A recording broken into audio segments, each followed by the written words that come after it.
नमस्कार दोस्तों, मेरे इस चैनल में आप सबका स्वागत है। थंबनेल देखकर आप जरूर भ्रमित हुए होंगे कि आईआईटी में एडमिशन मत लीजिए।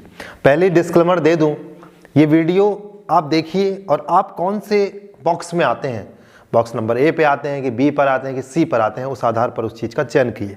और मेरे साथ क्या नुकसान हुआ मेरे करियर में इतने अच्छे इंस्टीट्यूट में पढ़ने के बाद भी, आज के इस वीडियो पर हम चर्चा करेंगे। सबसे पहले मैं बात करूंगा दोस्तों कि जब हम आईआईटी में इंजीनियरिंग करते हैं या फिर मास्टर करते हैं या पीएचडी करते हैं तो टफ ज़रूर होता है।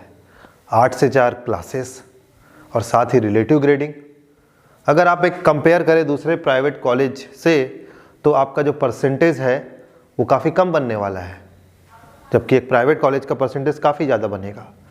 आईआईटी में या एनआईटी में, अच्छे एनआईटी में आपको परसेंटेज बहुत नियम से मिलता है। तो उसका नुकसान होता कैसे है दोस्तों, जब आप किसी गवर्नमेंट जॉब के इंटरव्यू में जा रहे हैं या फिर किसी प्राइवेट सेक्टर कंपनी में भी इंटरव्यू में जा रहे हैं, तो वहाँ पर ये नहीं देखा जाता कि आप आईआईटी से पढ़े हैं कि एनआईटी से पढ़े हैं, वहाँ पर आपका परसेंटेज देखा जाता है। और अगर आप, जैसा कि मैंने बताया, आप कौन से बॉक्स में आते हैं, बॉक्स सी में आते हैं और आपका परसेंटेज सेकेंड डिवीज़न बना है दोस्तों, तो वहाँ पर इंस्टीट्यूट का नाम का कोई मतलब नहीं होता। बस आप ज़िंदगी भर बोलते रह जाएंगे कि मैं आईआईटी से पढ़ा हुआ हूँ। अगर आपका बीई में या बीटेक में सेकंड डिवीज़न है, एमटेक में भी सेकंड डिवीज़न है, तो आप टीचिंग लाइन के लिए भी सूटेबल नहीं है एआईसीटी के नॉर्म्स के अनुसार। तो भारत में इस तरीके से नंबर की प्रायोरिटी दी जाती है, भले नंबर आप कैसे भी लाए हो। हम जानते हैं कि प्राइवेट कॉलेज में कैसे नंबर आ जाते हैं, वहाँ लोग नहीं जाते, लोग कॉम्पिटिशन एग्जाम की तैयारी करते हैं, क्लासेस करना जरूरी नहीं होता है। लेकिन आईआईटी हो गया, एनआईटी हो गया, यहाँ पर क्लासेस करना बहुत ज़रूरी होता है।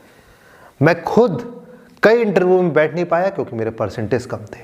मैं आपको एक वाकया सुनाता हूं कि जब मैं मास्टर के बाद पीएचडी का इंटरव्यू देने गया और वहां पर जब मुझे स्टाइफन देने की बात आई तो मुझे नो स्टाइफन में डाल दिया गया और ये बोला गया कि आपका परसेंटेज कम है।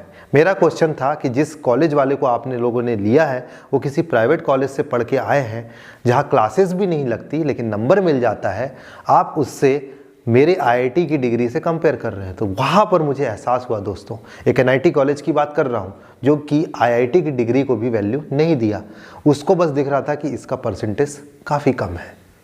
तो इस तरीके से सबसे बड़ा नुकसान होता है दोस्तों। आप कौन से बॉक्स में आते हैं, आपका कैटेगरी क्या है, वो कैटेगरी मतलब general category ST SC OBC वाला नहीं।